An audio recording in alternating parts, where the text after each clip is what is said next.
When Pentai passed away a few years ago, Shadow asked me if I'd like to do another stallion with them. I said, as long as it's a Group 1 winning son of deep impact. They came back with Satono Aladdin's race record and pedigree, so obviously I couldn't turn that down, and that's how it all came about.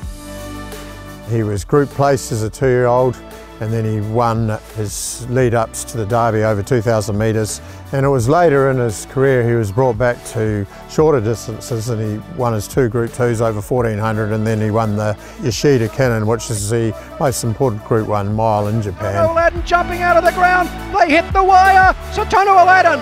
Satono Aladdin wins from Maiden. And it was a phenomenal performance that day in an extremely fast time. He's got those elements of speed. That's probably why he can throw fast 2-year-olds, he can throw fast 3-year-olds, but he can also get horses that can stay. So very good for our breeding industry in New Zealand to have this type of stallion.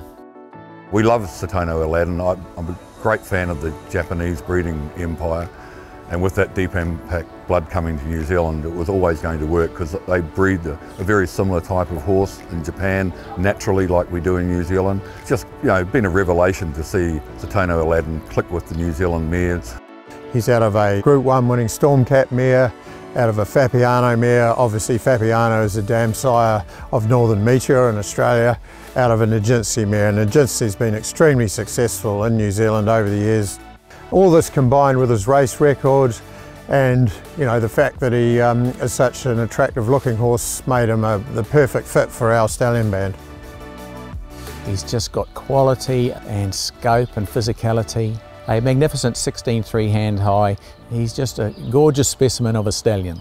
He's quite a tall, leggy horse, but fortunately he puts quality into all his stock. They're just lovely athletic horses with a lot of quality. Satono Aladdin made an instant impact on the tracks, particularly in Australia. In his first crop he had Koshu, Japanese Emperor and Grand Impact. Each of them super impressive winners in Sydney and Melbourne. Beside Penny Wecker, who's a dual Oaks winner. She won the New Zealand Oaks. It is Penny Wecker, the dream's coming true here. And the Australian Oaks. It's Penny Wecker, becomes a dual Oaks winner. Penny Wecker goes on to win it by 2 lengths. For a horse to get that in his first crop is pretty phenomenal. When we bought Grand Impact, he walked into Cranbourne, he was a neat, strong colt.